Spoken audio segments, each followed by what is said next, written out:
Luis Cencillo es una gran figura del humanismo y personaje paradigmático como ser humano y como hombre de ciencia.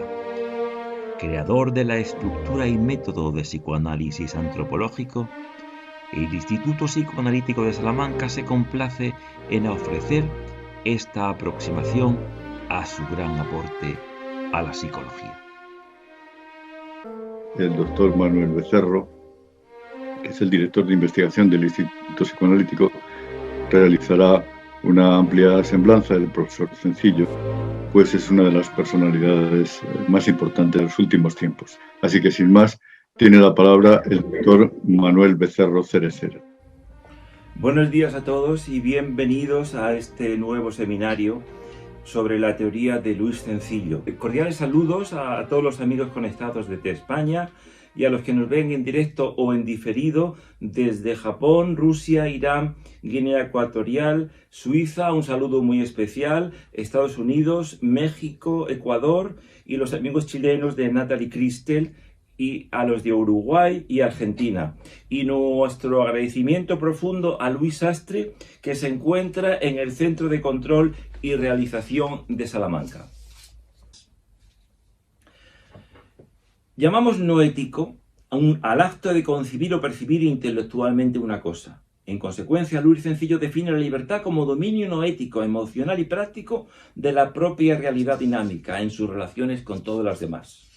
Luis Cencillo clasifica las culturas según un triple criterio: la instalación existencial, las técnicas de satisfacción de las necesidades y la autoimagen o la organización del poder, mientras que concibe la psicoterapia como el manejo de las cadenas simbólicas del lenguaje, de las huellas del pasado y de las situaciones aquí y ahora, en orden a una asunción de la identidad y la mismidad.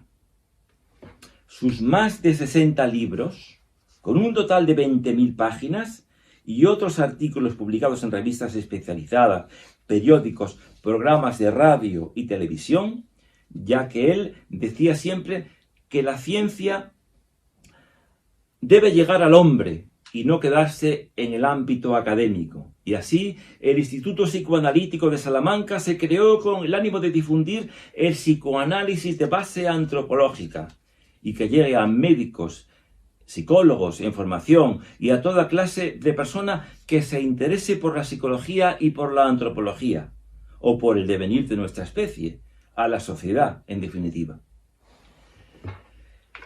El profesor Cencillo, que le habíamos dejado en Alemania, llega a España de nuevo de las universidades alemanas, y cuando llegó a España levantó muchas expectativas. De hecho, le llamaron el Marcús, el nuevo Marcús español.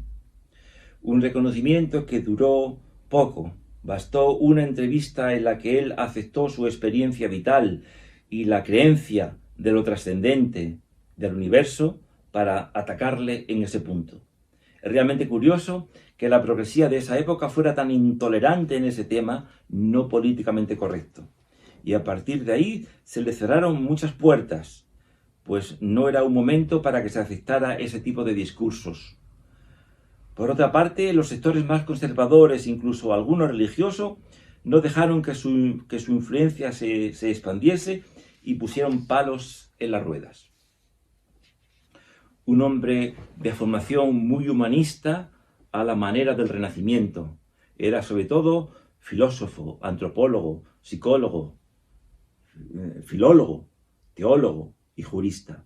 Desde esa perspectiva tan amplia es como él integró su modelo de psicoterapia, de ontología y de filosofía, coetáneo con la teología de la liberación, aunque su obra parte y es heredera de Jung, Adler, Ferenczi, Reins, Melanie Klein, Biswander, Fromm, Horney, Bosch y Jacques Lacan, es heterogénea. No solamente se basa en una referencia, sino que él hace una integración del modelo dinámico. Sigue a todos estos autores, los estudia, pero realiza una integración de todos ellos, otorgándole un sentido más preciso, justamente por su visión filosófica y sobre todo antropológica, cosa que jamás hizo Freud, e integra la teoría de la comunicación dentro del modelo psicoanalítico. Fue un pionero del enfoque relacional desde una perspectiva antropológica, entendiendo al hombre como especie. Estableció un modelo más amplio y abarcativo, más integrador, que integra todos los referentes que venían dados de las diferentes escuelas y él los integra. Esta integración todavía hoy no ha sido superada y tampoco le ha sido suficientemente reconocida.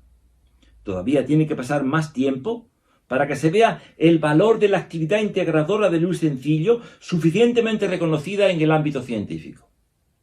A él nunca le preocupó que no se le reconociera su gran valía. Y cuando yo me lamentaba de ello con él, me decía que no me preocupase, que a Beethoven le pateaban sus sinfonías y tardó muchos años en ser reconocida y apreciada su obra. Luis Sencillo significa la enseñanza de un maestro, y no hay muchos maestros hoy. La gran aportación suya es que no habla ya desde una disciplina de conocimiento, no habla solo desde la psicología, desde la antropología o desde la perspectiva filosófica del lenguaje y la comunicación, que le aporta una nueva visión, sino que integra todo desde una multivisión paradigmática, es decir, desde una visión mucho más amplia. Él transmitía entusiasmo por el conocimiento, la motivación para estudiar y la alegría por la vida. Sobre todo en el ámbito planetario en el que estamos, que hoy esto se ha perdido y se tiende más a la especialización que al conocimiento. Se ha perdido la base donde se asienta el pensamiento del hombre. Luis Sencillo defiende la idea de ver al hombre como una especie, dentro de un contexto vital con sus particularidades culturales. Es decir, toda esta diversidad cultural dentro de una fundamentación filosófica y antropológica. Se atiende a la singularidad del hombre como especie, que es algo que nos une a todos. Y llega un poco más allá, revisando lo inconsciente, la comunicación y el lenguaje, las relaciones, los vínculos y la transferencia. El objeto del psicoanálisis es el ser humano en concreto, considerando especialmente su vida inconsciente y sus códigos personales, la interpretación de la realidad. En La ignorancia lúcida, su autobiografía, se refleja un hombre, un ideal y un destino. Fue escrita por una de las mentes más penetrantes del último siglo, Luis Sencillo Ramírez, que vivió 85 años y llegando al final de su vida, la escribió con la conciencia de una muerte cercana. Es una obra inconclusa, pues falleció sin terminarla, pero sin embargo no se aprecia en ella ningún estilo convencional de las autobiografías habituales, y nos relata con toda sinceridad sus vivencias fundamentales, con sus logros y sus contradicciones, pero con profundas disecciones psicológicas, reflexiones filosóficas y sapienciales. Además del trasfondo mental que le guió en toda su vida. En ella nos presenta su aportación científica y las mentalidades en la época que le tocó vivir y sufrir, y las penalidades de sus relaciones humanas, y algunas de las anécdotas que marcaron su excepcional modo de vida. Su amor a la verdad y su altruismo le hicieron pasar por situaciones muy dolorosas en su vida. Aún así, desarrolló una fuerza interior a la par de una extraordinaria producción intelectual y una actividad docente vocacional que, unido a su deseo profundo de conocer, su tenacidad, su capacidad de trabajo, su elegancia, su sensibilidad, su generosidad y su sencillez, ponen de manifiesto un estilo de vida.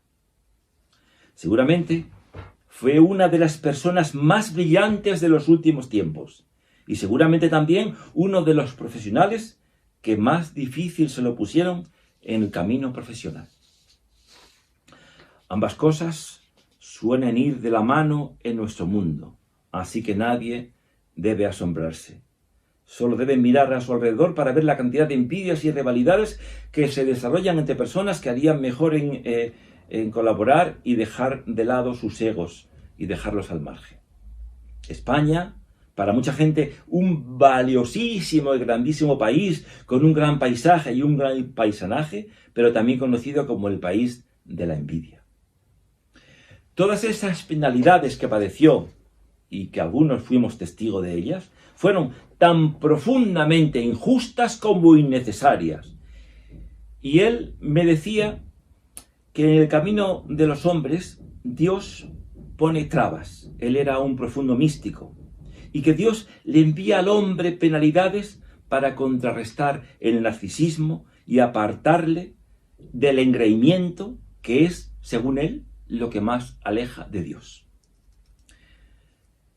En el año de 1985 crea la Fundación de Psicología y Antropología que lleva el nombre de su tío, Cencillo de Pineda, con el objetivo de impartir su conocimiento tanto en la formación de nuevos psicólogos y médicos, en la profesión de psicoterapeuta y la atención psicológica. Pasaba allí consulta e impartía clases hasta muy poco antes de su muerte. Tuve ocasión de verle por última vez junto a mi mujer, antes de su muerte, y su mente funcionaba con una agilidad que nadie hubiese pensado que tenía los años que en realidad tenía, aunque su cuerpo ya no lo obedecía en sus desplazamientos. Nos dejó 60 libros sobre diferentes ramas del saber y otros tantos artículos de investigación muy interesantes en psicología, pero su producción también abarca temas como la filosofía, la antropología, la teología, el arte, la política, etc. Una gran personalidad que a nadie dejaba indiferente, con un carácter firme que no se dejaba influir ni favorecer académicamente a quien no se lo mereciese por sus méritos, pero a la vez comunicativo, solidario y lleno de energía para ayudar a cuantos le necesitasen. Se le podía ver en distintos programas de televisión y programas de radio, uno semanal en Radio Nacional de España durante muchos años. Luis Cencillo, un gran comunicador y un grande entre los grandes intelectuales de su tiempo. Muchas gracias.